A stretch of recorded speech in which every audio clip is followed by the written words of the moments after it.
Salve, salve você que nos escuta, começando a 12ª edição do podcast Camaradas Futebol Clube. Eu sou o Matheus Guedes, estou aqui com os meus camaradas Júnior. Salve, Júnior.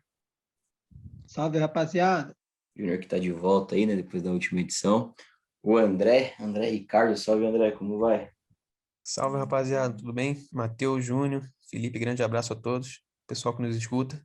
Ali, Salve a todos. E também ele, Felipe Santana. Salve, Felipe. Salve, salve, Matheus, salve, meus camaradas, tamo junto.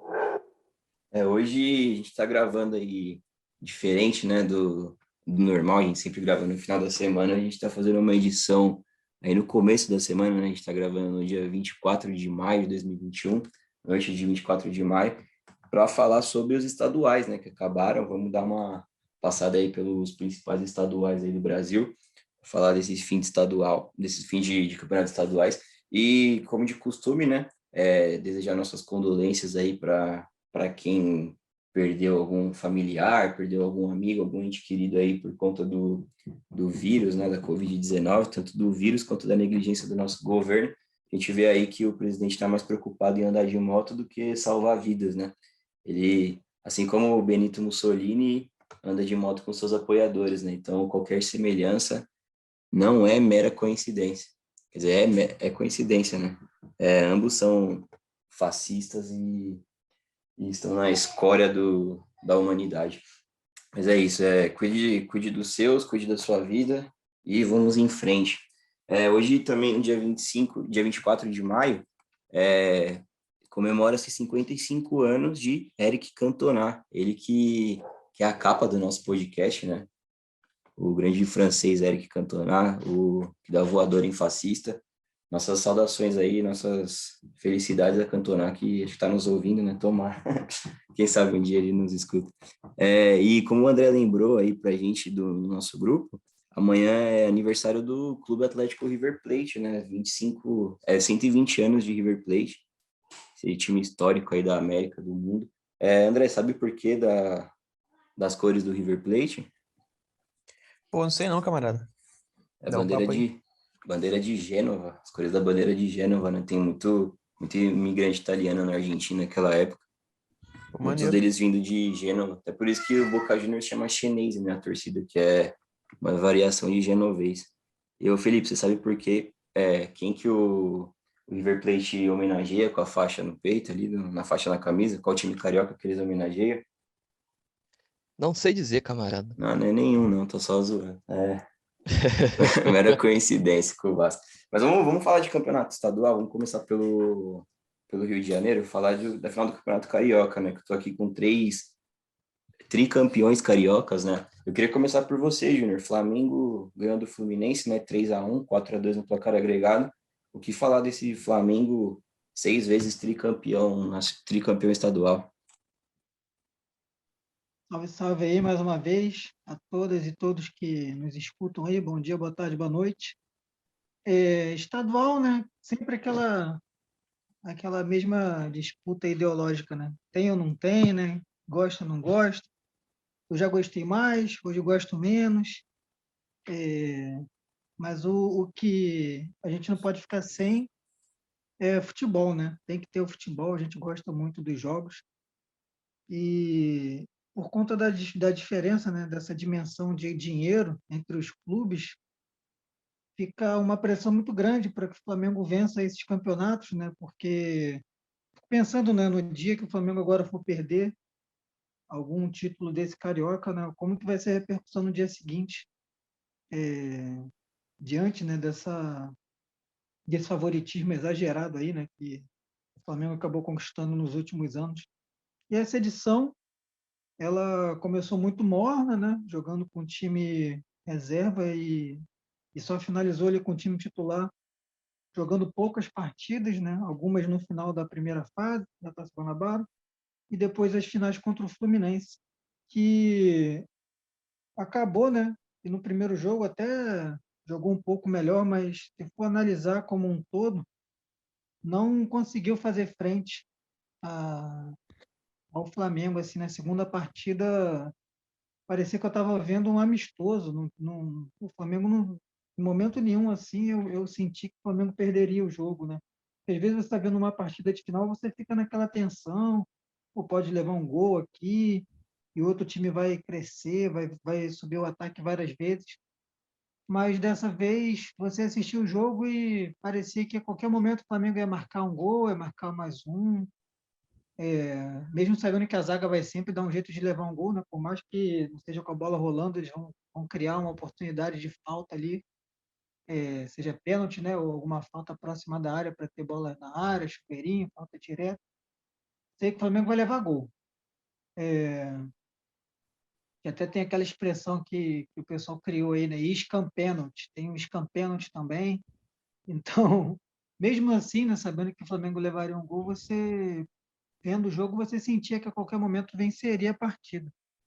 E aí, para finalizar da minha parte, né, nesse momento, eu estou interpretando, né, atualmente o estadual como uma pré-temporada aí, né, mais longa para jogar o Campeonato Brasileiro. E para não dizer que não tem uma crítica, né, ao Flamengo, o Rogério Ceni não conseguiu nessa pré-temporada mais longa dar um jeito na defesa. Então ele vai começar o Campeonato Brasileiro com essa grande deficiência e vamos ver o que ele consegue fazer no decorrer da temporada, porque até agora as falhas defensivas são gigantescas. A gente não teve muita novidade nessa final. O Fluminense tem uma equipe, apesar de ter uma equipe razoavelmente boa, né, com bons jogadores, é uma equipe em formação ainda. O Flamengo já está aí num longo caminho, já com vários títulos, muitos jogadores experientes. Eu confesso que esperava um pouco mais do Fluminense.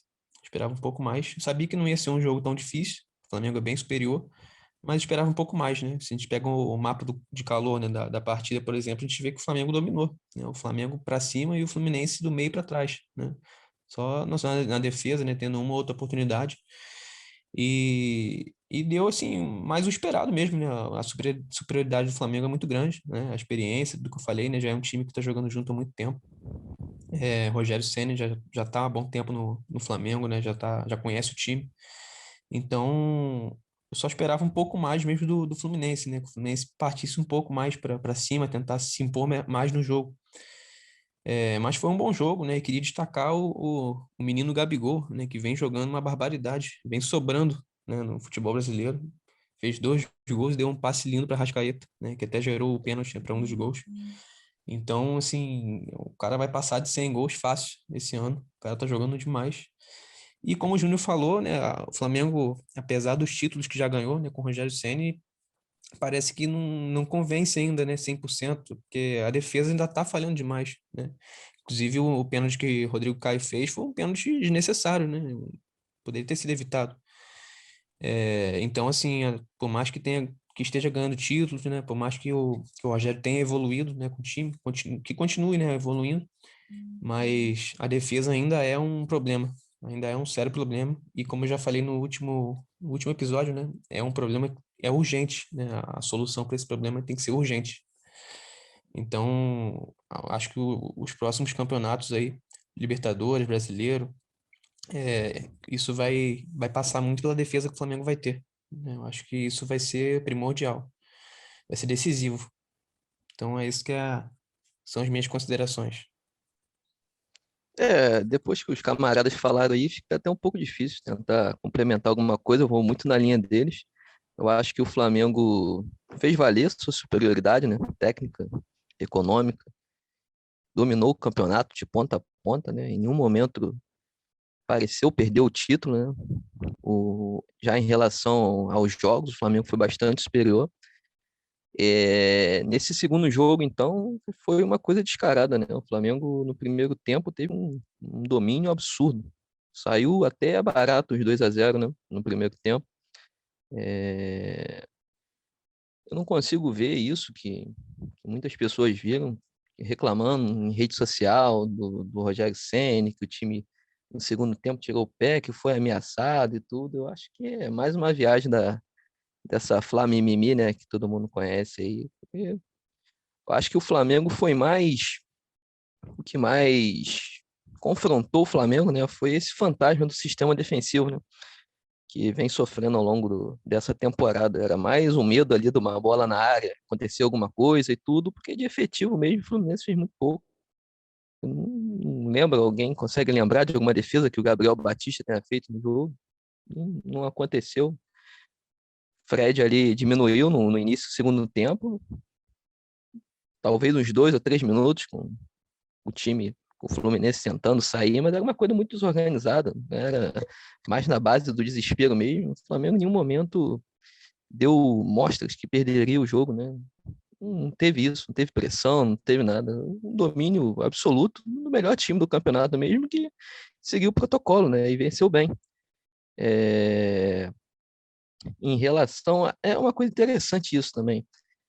Muito se fala do Ceni, né? Que o Ceni não presta e tudo. Em relação ao Ceni, como eu já disse várias vezes, né? Eu acho que é um técnico em formação ainda, mas um técnico que tem essas premissas de ousar, de tentar fazer algo diferente e tudo. E eu acho que todo mundo que critica o Ceni, que acha que ele é um péssimo técnico, que o Flamengo tá, enfim, tá, tá devendo muito, né? Deveria olhar as outras decisões dos campeonatos estaduais, né? Porque é um horror.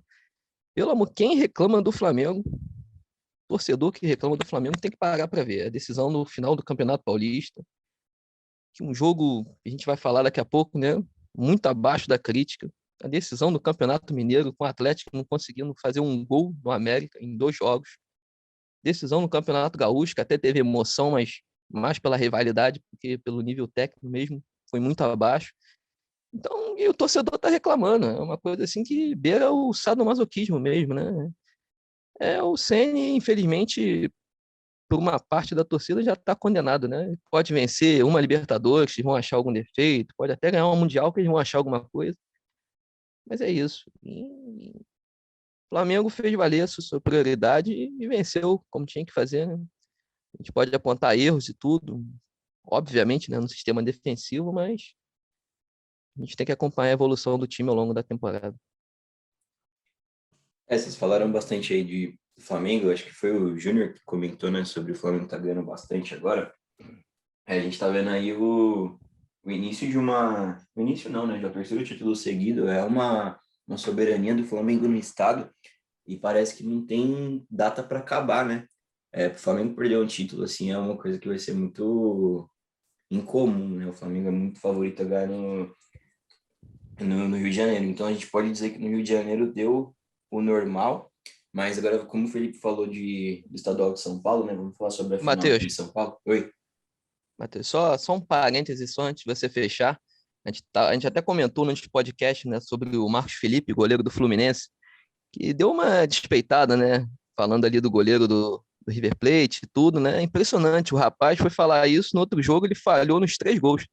No Eu primeiro, falei pra no vocês, primeiro, não falei? Eu é, falei pra André zicou o cara. eu No falei pra ele primeiro, entrar. no primeiro gol, um pênalti ali todo desconexo, não tem sentido muito aquele pênalti. E nos 2 gols falhou também. Impressionante. Bateu roupa, né? No último gol. Bateu roupa no João Gomes e no segundo também. Aquela bola meio mãos de quiabo ali que passou entre as pernas, entre os braços dele. Por isso que eu Meio falei um pra gol de vocês que eu não sinto pelada. confiança nele. Antes Tá aí o de, resultado. antes de virar também pro time de São Paulo, né? Só para não dizer nada do Fluminense, eu acho que o Roger Machado, se ele não encontrar uma formação que contemple ali ou o Nenê ou o Fred, né? Não os dois ao mesmo tempo, ele vai sofrer. Não tem como você ter dois caras com essas características atuais, né?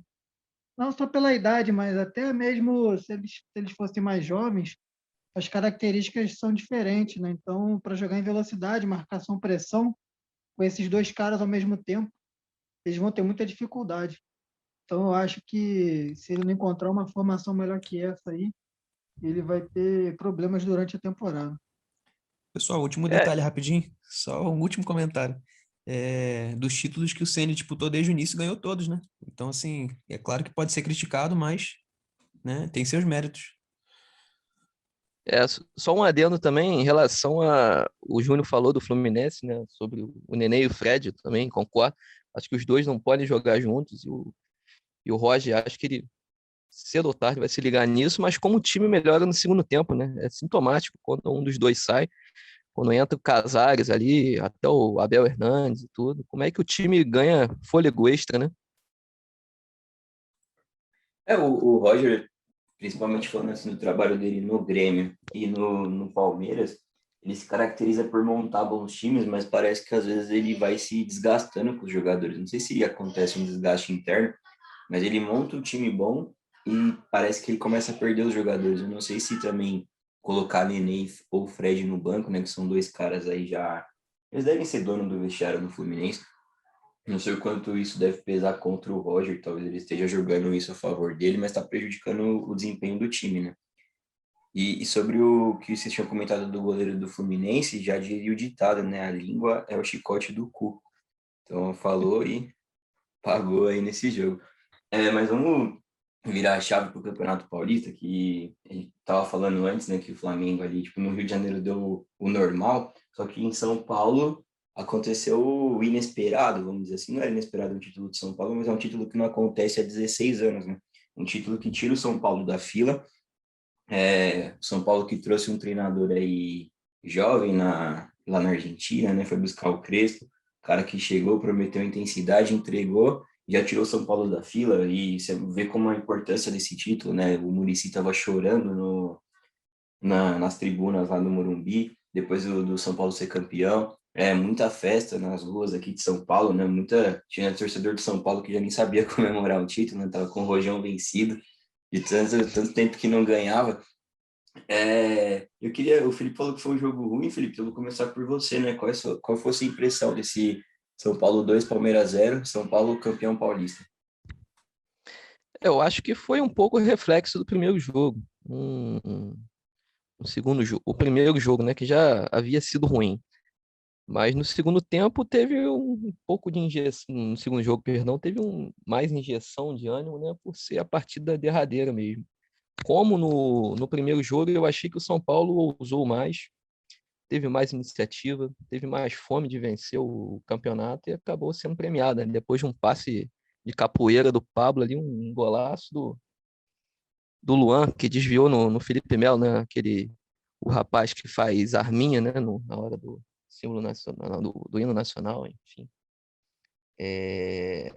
Mas eu acho que foi um jogo muito truncado, né? Com poucos lances de destaque. Acho que valeu mais pela emoção, né? São Paulo há tanto tempo sem conquistar um título, que acaba tirando um peso enorme, né, do São Paulo.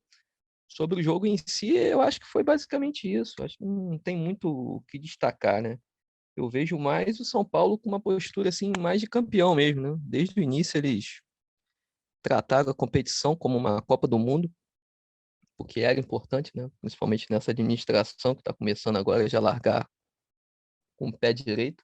Eu odeio falar pé direito, né? Mas é uma expressão que já é usada, enfim.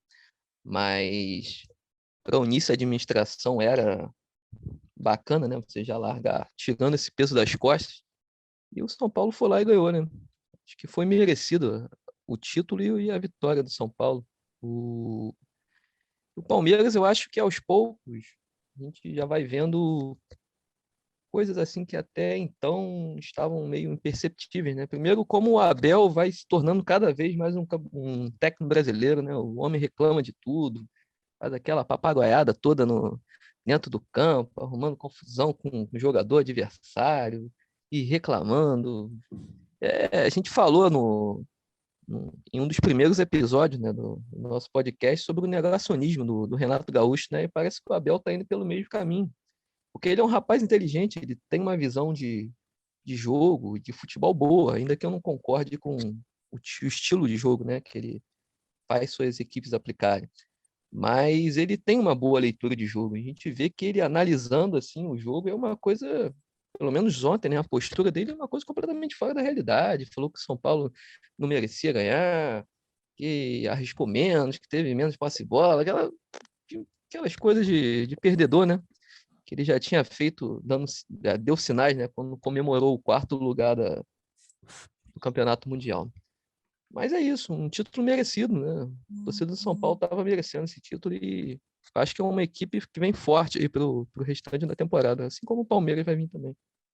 Você falou do Abel, Felipe, acho interessante que eu queria mudar o foco, falar um pouco do Palmeiras, porque, assim, né, o Abel, tem uma postura meio lamentável dentro de campo, né, ele deu uma enquadrada no Lisieiro ali, que foi meio totalmente desnecessário, né, o jogo estava no começo, nem foi nada, ele provocou ali um ambiente conturbado, e ele tem esse histórico de expulsões e tudo mais, né, e falando do time dele, do Palmeiras em específico, é um time que o Palmeiras ano passado, antes do Abel, o Palmeiras estava mal, mas o Palmeiras contou muito com a sorte.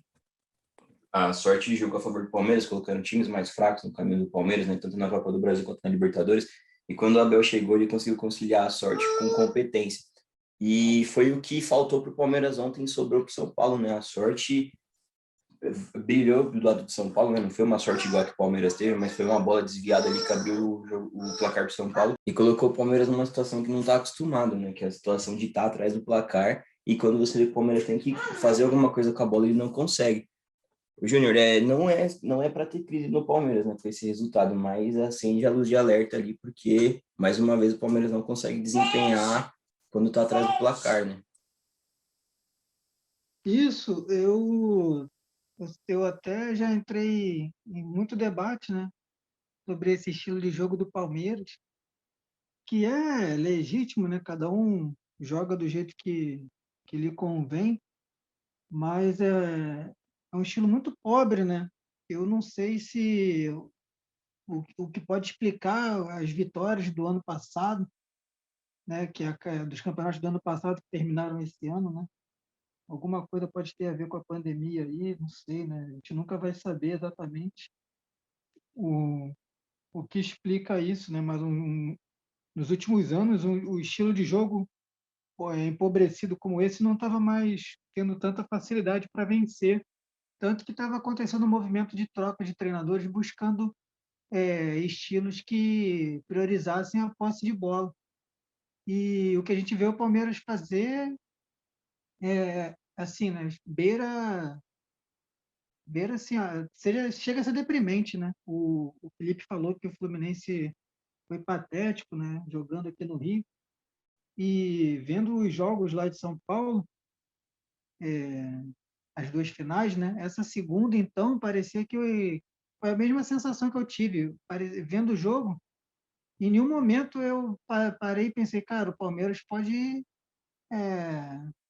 deixar esse jogo duro aí, hein? O São Paulo teve as rédeas do jogo totalmente os 90 minutos. Parecia que a qualquer momento ia fazer o gol.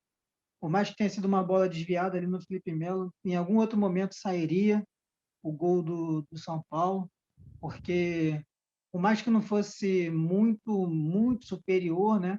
Como até poderia ter sido, tinha alguns desfalques importantes do Daniel Alves, do Benítez, que os dois vêm jogando muito bem. Mesmo assim, o São Paulo foi senhor da partida e o Palmeiras não ameaçava, assim, não chegava, jogo pautado em ligação direta, né? Eu não sei, né? No mata-mata, esse tipo de jogo pode até funcionar, porque pode ter um dia iluminado como contra o River Plate, aí você faz 3 gols, né? Conta com erro de goleiro, um monte de contra-ataque, aí você consegue fazer um 3-0 ali e no final das contas segurar depois do resultado. Ô, Então no Júnior, mata-mata pode ganhar. Pode, ô, fala aí, Júnior. Felipe. É impressionante como o Palmeiras não sabe jogar com a bola, né? Quando eles estão com a bola, é um Deus nos acuda que não acontece nada ali no meio-campo, né? Uma coisa assim que é até constrangedora. Parece até que é falta de treino, não saberia dizer. Se pega um Em rela- time que está bem fechado, o Palmeiras não consegue fazer nada. Ontem o São Paulo foi para o Palmeiras e o Palmeiras é para todo mundo, né? Porque o Palmeiras não conseguia atacar porque a zaga do São Paulo prevaleceu, e aí quando o time que precisa do resultado, que no caso nunca é o Palmeiras, tenta alguma coisa, o outro time acha espaço e mata o jogo. E foi o que o São Paulo fez exatamente contra o Palmeiras ontem.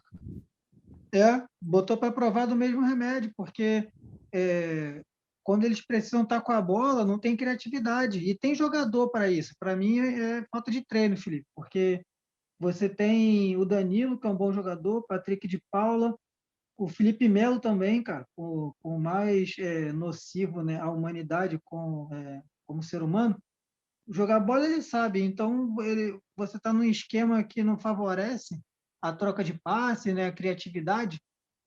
O Rafael Veiga ontem nulo, um cara que jogou bem aí os últimos jogos.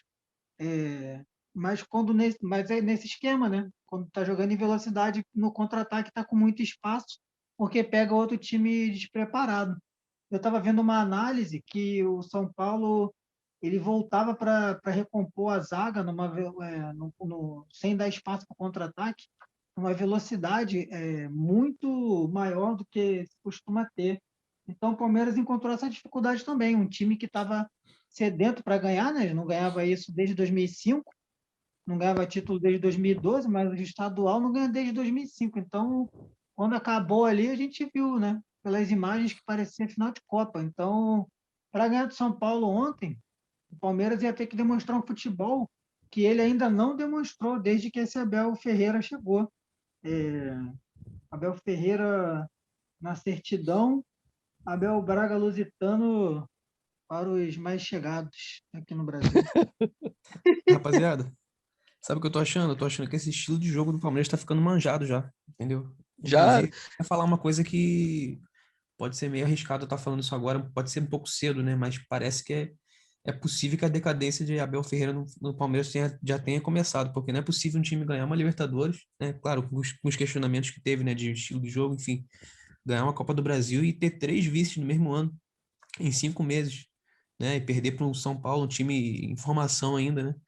Então, assim, não dá para explicar. E perder da forma que perdeu, e poderia ter sido até mais, né? Ter sido mais gols. 2-0, os caras não conseguiram fazer um gol, né? E aí, pegando o gancho do que o Felipe falou, né? Que o Abel citar, não sei como é que tem coragem de citar que o São Paulo não foi superior em nada, né? Eles não conseguiram fazer um gol no jogo.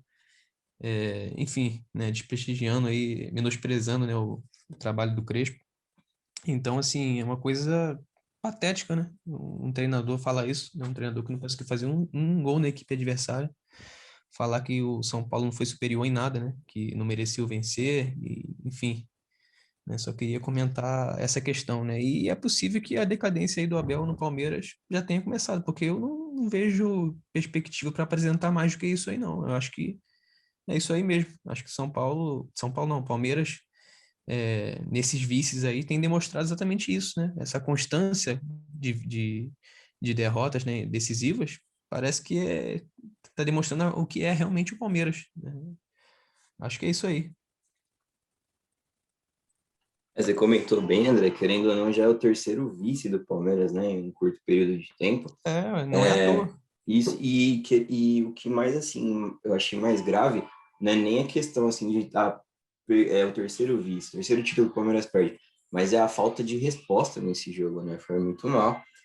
Mas é isso, eu acho que, assim, para o Palmeiras, assim, de uma luz de alerta, eu acho que não é nada muito grave, porque até então era o título que o Palmeiras nem queria disputar, vamos dizer assim, né, o Palmeiras nunca teve perda da classificação, acabou classificando, ele chegou à final, perde para um time que estava mais motivado, só que acende a luz de alerta, porque assim, ainda, além do terceiro vice, tem a questão da falta de resposta, né? O time jogar mal pra caramba quando precisa do resultado, é uma coisa que precisa ser mudada urgentemente lá para os lados da Pompeia. E só para finalizar sobre o São Paulo, eu estava conversando com um amigo meu, ele é muito São Paulino, e hoje ele me fez uma pergunta, ele falou assim, até onde vai o crespismo? Eu falei assim, até onde vai eu não sei, mas se acabar agora já foi histórico, né? Porque por mais que tentem diminuir os estaduais hoje em dia, hoje ele não vale tanto quanto vale antigamente, mas ainda assim é um título oficial, é um título a ser comemorado, né? Então sempre um título que quebra a fila, ele entra para a história do clube, querendo ou não. o Matheus, é interessante isso que você falou, né? Por clubismo, né? Muitas das vezes os clubes, os torcedores, né? Os clubes não, os torcedores acabam menosprezando o título, né? O título estadual, mas esses mesmos torcedores comemoram a Florida Cup, né? A Copa Mickey. Vai entender. Sempre vai ter um tentando diminuir o feito do outro, né? Mas é fato que para o São Paulino, eu acho que deveria tampar os ouvidos e continuar comemorando aí, porque foi importante demais. Vamos falar sobre alguns estaduais aí que acabaram também ontem, né? Ontem foi um domingo repleto de decisões, mas sobre alguns dos estaduais aí mais importantes do país, começando pelo Rio Grande do Sul, né? Que mais uma vez foi decidido em Grenal e o Grêmio se sagrou tetracampeão gaúcho. E assim, a gente, para quem não sabe, o Camaradas Futebol Clube tem um grupo no WhatsApp. Então, para a gente ter um grupo no WhatsApp, a gente tem camaradas aí espalhados pelo Brasil todo, né? Até da Argentina a gente tem camarada lá. E a gente conseguiu áudios de torcedores, né, de times que estavam envolvidos nas decisões dos estaduais. Então, vamos começar falando do Rio Grande do Sul. A gente recebeu o áudio do camarada Gustavo, que é torcedor do Grêmio, ele que se sagrou campeão, e do camarada Gabriel, né, que é o lado perdedor aí do estadual, né, que ele é colorado. Então, vamos ouvir. Primeiro o Gustavo, depois o Gabriel. Então, hoje aconteceu a final do Campeonato Gaúcho entre Grêmio e Internacional, formando o maior clássico do Brasil, em que o Grêmio havia ganhado a primeira partida por 2-1 de virada em pleno estádio Beira-Rio, e hoje precisava apenas de um empate para se sagrar-se tetracampeão gaúcho. O Grêmio foi além e aos 40 minutos, mais ou menos, houve uma confusão ali que o Rafinha e o Yuri Alberto se desentenderam. Ambos jogadores foram expulsos e havia um equilíbrio na partida, e aos 51 minutos do primeiro tempo, o Ferreirinha acabou abrindo o placar para o Grêmio. O primeiro tempo virou 1-0 para o Grêmio. No segundo tempo manteve-se o equilíbrio, as duas equipes buscando o gol, até que numa jogada de bola parada o Rodrigo Dourado acabou empatando a partida. E aí ficou 1-1, o Grêmio teve outra chance de gol em contra-ataques, o Inter veio para cima tentando buscar o segundo gol e levar os jogos para os pênaltis. Mas o jogo acabou finalizado em 1-1, o que deu ao Grêmio o quarto título gaúcho seguido, que não acontecia desde 1988, em que o Grêmio foi tetracampeão gaúcho. Naquela ocasião ainda conquistou o Hexa em 1990. Então, como de lá para cá o Grêmio nunca havia conquistado tantos títulos gaúchos seguidos, esse título hoje foi, sim, uma motivação a mais para conquistar esse tetracampeonato, em que o Grêmio jogou bem, o Internacional jogou bem, teve a confusão, o que é tradicional do Grenal, e o jogo terminou empatado, o que deu o título ao Grêmio. Sabe aquela coisa do nem dói mais? Não dói mais.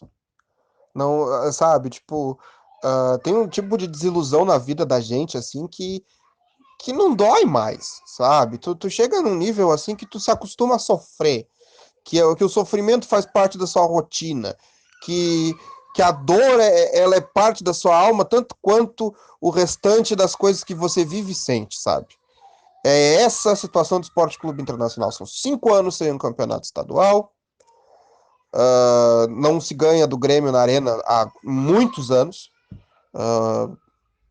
Tem criancinha pequena aí que hoje nunca viu o Inter ganhar merda nenhuma.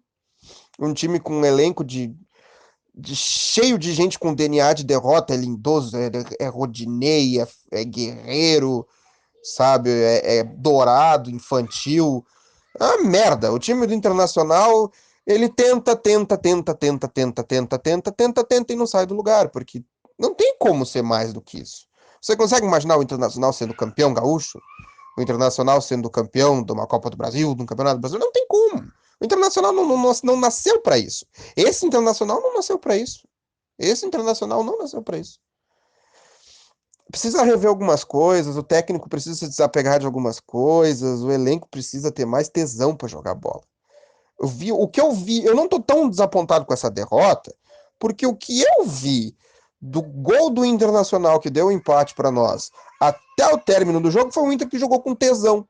Porque o Internacional não entra num Grenal para jogar com tesão, sabe? Nós vamos jogar com o Vasco. Vamos jogar com o Bahia, entendeu? Não é contra o principal rival do time. E daí, quando perde e o rival começa a fazer gracinha, o jogador quer brigar, quer sair no braço, mas do que adianta querer sair no braço? Entendeu? Do que adianta querer sair no braço? É a mesma coisa que um cara grandão querer brigar com um cara pequeno, não faz muito sentido, sabe? A piroca do Grêmio é maior que a nossa. Não tem o que fazer, entendeu? Então, se o Internacional fosse campeão gaúcho, teria que ser por acaso, por uma vitória epopeica, porque em time é uma merda. É uma merda, não tem o que falar, é improdutivo. Aí a imprensa gaúcha vai vir amanhã dizendo que tem que tirar o técnico, que esse técnico é o Antônio Carlos Zago da Espanha, que esse cabeça de pista não entende nada, e porque aí eu vou ter que ver os tiozão grosso de futebol falando que, porque não sei o quê, porque esse técnico é... Mas vai fazer o quê? Teu time tá na merda, tu tá precisando de resultado, tu olha pro banco e tu vê quem? Quem é que pode vir do banco pra fornecer alguma coisa? Ele saiu com o Yuri Alberto, que era o maior reforço de banco que a gente tinha, foi expulso. Aí ele olha pro banco e ele vai botar quem no time? Ele foi ousado até. Botou os meninos novos, botou Léo Borges, botou Caio Vidal, sabe? Deu uma... Mas não tem, tu olha pro banco assim, tu vê o Lindoso lá. Bah, é puta solução. Agora pro meu time ganhar o jogo eu vou botar o Rodrigo Lindoso. Não tem, vai fazer o quê? Então, tipo, previsível, né? Previsível. A maré mareia, o sapo sapeia, o pato pateia e o Grêmio, por enquanto, continua sendo o melhor time do Rio Grande do Sul. Esses foram os camaradas Gabriel e Gustavo. Agora, mudando aí do Rio Grande do Sul para Minas Gerais, teve a final do Campeonato Mineiro, né, entre Atlético Mineiro e América. O Atlético se sagrou campeão. E estranho, né, porque o regulamento do estadual de Minas Gerais é muito esquisito, porque ele premia ali a melhor campanha, que tem a condição de empatar. Então foram 2-0 a 0 e resultado em título do Atlético, né? Não teve nenhum pênalti. Isso daí foi, para mim, foi esquisitão. Mas vamos ouvir aí o torcedor do Atlético, Matheus Vital, não aquele, né, do Corinthians, o outro, né, o nosso Matheus Vital lá do grupo. Ele falando sobre a parte do Atlético e o Túlio falando sobre a parte do América, né? Túlio que é torcedor do América. Fala, meus mano, sobre a final do Mineiro. Foi 2 jogos bem assim, bem neutralizados. Não teve muita emoção, teve por erro de arbitragem, mas tirando isso foi 2 jogos neutros, onde não teve um controle total de um time e não teve sofrimento para o empate acontecer. Assim, o Galo pegou o regulamento, colocou debaixo do braço e falou: vou ser campeão assim. O que eu quero é isso. E foi. Não teve um espetáculo à parte, assim, de um jogador que, lógico, o Nacho faz muita diferença e tal, mas não teve um jogador que fez muita diferença, que desequilibrou nessa final, não. O único que fez diferença foi o Alan, que foi expulso no primeiro jogo, porque se ele não faz a falta que ele fez o Ademir ia fazer o gol. E foi mais ou menos isso, foi basicamente isso. Não foi jogos emocionantes, foi jogos bem neutros, assim, sem correr riscos, tirando a marcação do pênalti, mas não teve um destaque tão assim, não. O destaque que teve foi o Alan mesmo, por ter feito o pênalti, por ter feito a falta que impediu o Ademir de fazer o gol no primeiro jogo. Então, mas mesmo assim, mesmo se o Galo perde o primeiro jogo, entrar com a postura diferente, é conseguir o placar em cima do América, porque é superior. Mas a final do Mineiro foi essa, bem tranquilo. Não foi emocionante, não teve destaque, não teve surpresa nem nada, não. Foi bem padrão. Boa noite, camaradas do Camaradas Futebol Clube. Meu nome é Túlio Lopes, sou torcedor do América Mineiro, membro da Barra Una e da Resistência Americana Antifascista. Olha, a final entre América e Atlético, final do Campeonato Mineiro 2021, teve 2 problemas sérios. Primeiro, durante todo o campeonato, a Federação Mineira de Futebol inverteu os mandos de campos do Atlético, favorecendo o time de Vespasiano, o time do Atlético, principalmente, né, o Atlético jogou somente 2 jogos fora de casa, o restante todos os outros 9 jogos foram em Belo Horizonte. Em relação aos outros times, né, tiveram que viajar, isso favoreceu o Atlético ficar em primeiro lugar na fase de classificação. Nos jogos da finais, né, tivemos 2 jogos e 2 pênaltis nos 2 jogos que a arbitragem não marcou para o América. Primeiro jogo, uma voadora do goleiro do Atlético contra o atacante do América, contra o zagueiro, corrigindo, o zagueiro Anderson, o juiz não marcou pênalti.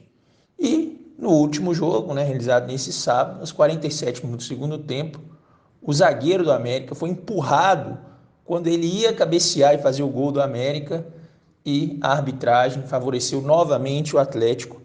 A questão da camisa pesa, do patrocínio, da força que o Atlético tem no campo da política, na Prefeitura de Belo Horizonte. E os galácticos venceram, foram campeões, mas não venceram a América, não fizeram nenhum gol contra a América nas finais do Campeonato Mineiro. Os campeonatos mineiros são muito importantes para a integração regional, participam aí times expressivos do interior de Minas. Infelizmente, o capital monopolista atua no futebol, principalmente relacionado aí aos grandes times, que fazem parte aí do Clube dos 13. No caso do América vem muito bem. Lisca é o nosso comandante, forte abraço, Lisca. Estamos bem, vamos manter firmes na Série A. E torcedora, se você não vai ao estádio hoje, é porque o governo não comprou vacina, uma atitude irresponsável. Vamos seguir firmes nas lutas aí, populares, principalmente aí no dia 29 de maio, manifestações em todas as capitais e principais cidades do Brasil. Força total, forte abraço para o pessoal do Camaradas Futebol Clube, boa noite, viva o América na Série A rumo a Libertadores. Coelho! É interessante, o Túlio falou algumas coisas bem interessantes. Mandou um abraço pro Lisca, né? Um abraço aí pro Lisca, que está nos ouvindo, espera. Lisca doido. Queria que o Lisca fizesse parte do nosso grupo. Ele fala uma coisa importante sobre os estaduais, né? Ele fala sobre integração regional. Muito se debate, né, o papel que o estadual hoje tem no calendário, mas é de se pensar, né, o fim do estadual que aconteceria principalmente com as rivalidades, né? A gente vai falar ainda sobre Pernambuco, mas pensando principalmente sobre Pernambuco, você tem um time na Série A, um time na Série B e um time na Série C. Então, assim, né, de vital importância ao estadual, mas ele talvez tenha que ser repensado como do jeito que ele é hoje. Eu acho que não é mais viável, mas a extinção do estadual seria ruim pro futebol brasileiro. Agora, mudando aí de Minas Gerais, saindo do sul-sudeste, vamos para o nordeste. A gente tem áudio da nossa camarada Ana Clara, ela que é torcedora do Vozão. Lá no Ceará teve a final do Campeonato Cearense, Choque Rei, né, Choque Rei não, né, Clássico Rei, Choque Rei aqui em São Paulo. Teve Clássico Rei entre Fortaleza e Ceará, e o Fortaleza saiu campeão, né, então a gente não tem um áudio ali de torcedor do Fortaleza, mas tem de uma torcedora do Ceará que tá chateada, mas teve a gentileza de nos mandar esse áudio. Vamos ouvir. Fala galera, eu sou Ana Clara, torcedora do Ceará Esporte Clube. Vim aqui falar um pouco sobre a final do Campeonato Estadual, o Campeonato Cearense, que ocorreu ontem, o famoso Manjadinho. O jogo de ontem foi um pouco frustrante, pois eu estava muito confiante na vitória do time, apesar do Fortaleza ter a vantagem do empate por ter feito a melhor campanha. Eu estava muito confiante na vitória do Ceará e não consigo esconder a minha frustração devido a esse empate com um gostinho de derrota. O jogo ontem foi 0-0. Eu não estou conseguindo entender algumas mudanças no time. Eu entendo que o time esteja cansado devido à alta demanda de campeonatos, Copa do Nordeste, onde o Ceará chegou na final contra o Bahia, Campeonato Cearense e a Copa Sul-Americana, onde temos um jogo decisivo na quinta-feira. Porém, eu não entendo como um time que precisava da vitória mal dava chutes ao gol. Certo, foi um jogo feio ontem, não foi um jogo digno de clássico, foi um jogo muito truncado e a arbitragem terrível. O Ceará mal conseguia dar chutes. As jogadas eram sempre baseadas na bola parada, bola escanteio, cobrança de falta, mas nada que conseguisse ofender o Fortaleza. O Fortaleza também do mesmo jeito, estava ali se segurando no empate. Ofendeu o Ceará muito pouco, mas quando ofendeu foi muito mais efetivo e o nosso goleiro Richard teve que trabalhar. Resumindo, foi um jogo frustrante que não teve a grandeza que merecia. A contratação do Ione Gonzalez eu considero a pior contratação do ano. Enfim, perdemos mais uma final que tínhamos tudo para ter ganho. E agora é focar na Copa Sul-Americana, que é um campeonato em que o Ceará só depende dele e que os jogadores entrem mais ligados. Essa foi a Ana Clara, e achei interessante, né, que ela, o Júnior está comentando aqui, né, que ela falou ofendeu. A gente não tem costume, né, de falar, achei legal que lá no Ceará eles falam que atacou, ofendeu. É interessante como cada região fala de uma maneira, né. E como a Ana Clara falou, né, o Ceará foi vice, é o segundo vice do Ceará, né, recentemente, perdeu também para o Bahia, final da Copa do Nordeste, mas joga a vida agora na Copa Sul-Americana, né? Vai a Bolívia enfrentar o Jorge Wilstermann. Ceará que tem a chance aí de classificar para as oitavas. E por último, vamos falar sobre o Campeonato Pernambucano, que teve a final entre Sport e Náutico. E a gente aqui dos campeonatos que a gente falou, né? Teve 0-0, né? Lá em Minas, lá em Minas, lá no Ceará. Teve aí jogos chatos, né? Como o Grenal. Teve ali aquela briga, mas também não foi aquele jogo. O daqui de São Paulo também não foi nada legal o jogo. Aí no Rio de Janeiro foi até previsível. E a única final, assim, emocionante que teve foi lá em Pernambuco, nesses que a gente está falando. Teve gol no final, teve disputa de pênalti, teve treta, tudo que a gente gosta. Então vamos ouvir nosso camarada Luiz, ele que é torcedor do Náutico, tá em êxtase, o Afitos está em êxtase. Vamos ouvir o Luiz. Dale, galera do podcast Camaradas Futebol Clube, tudo bem com vocês? Aqui quem fala é Luiz Francisco Prates. Sou jornalista e sou torcedor do Clube Náutico Capibaribe, campeão pernambucano de 2021. O título do Náutico foi muito merecido. A equipe teve a melhor campanha da primeira fase, com 7 vitórias, 1 empate e 1 derrota, totalizando 22 pontos. Ao todo, somando a primeira fase e o mata-mata, o Timba também teve o melhor ataque do campeonato estadual, com 28 gols marcados. Desses 28 gols, 20 foram do trio de ataque formado por Chiesa, Eric e Vinícius, que pintou e bordou para cima das defesas adversárias. Chiesa foi o artilheiro com 10 gols, enquanto Eric e Vinícius dividiram a vice-artilharia do Campeonato Pernambucano com 5 gols cada.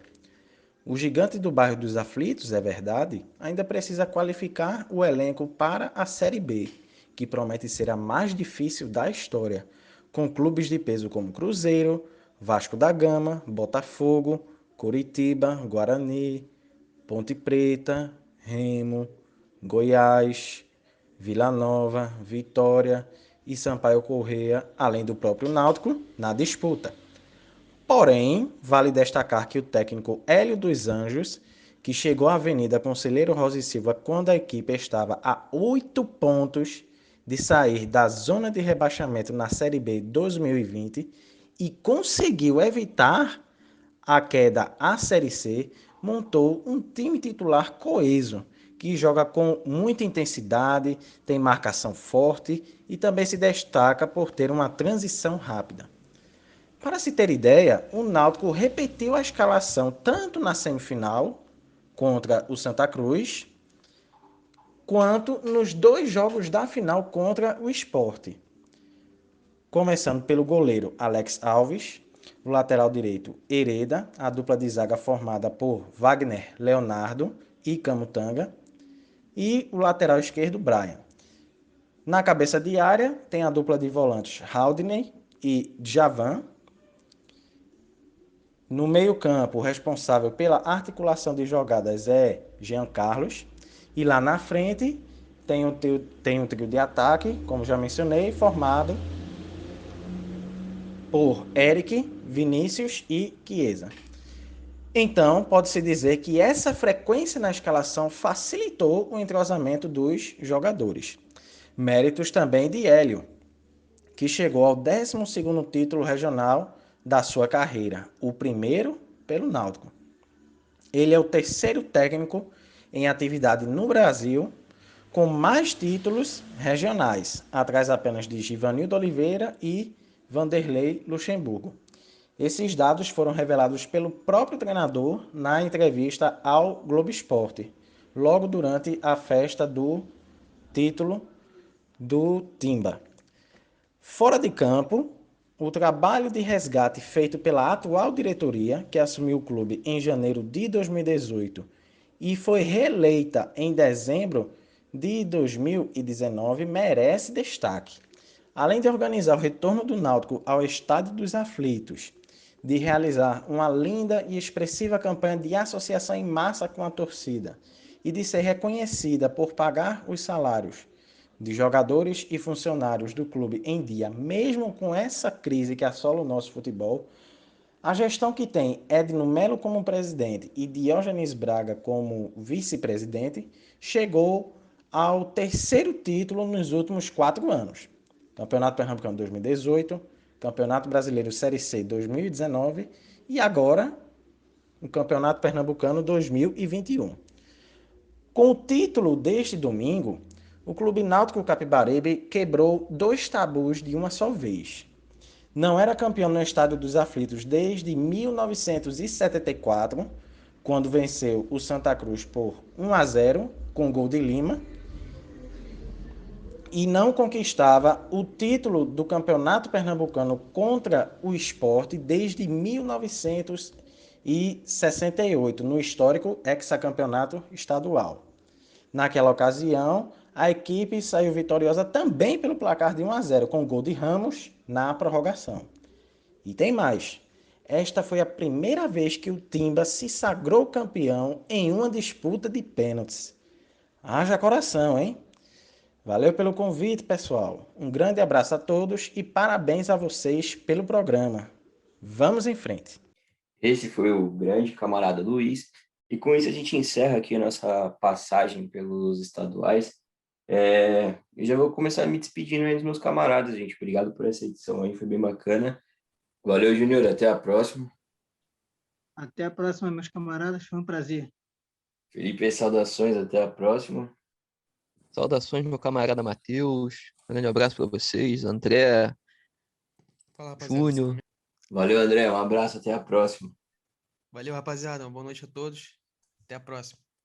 E antes de acabar, né, a gente sempre faz aquele quadro lá, ou se você soubesse o que aconteceu, eu ficaria enojado. Hoje não teve, mas hoje eu vou abrir aqui para fazer um diferente. Se você soubesse o que aconteceu, eu ficaria muito feliz. Que hoje uma ventania lá no Rio Grande do Sul derrubou a estátua da Havana. Então, que felicidade, meus amigos. É isso aí, um abraço, meus camaradas, um abraço a você que nos ouviu até agora. Sempre um prazer contar com a sua companhia. E até a próxima. Valeu! Valeu!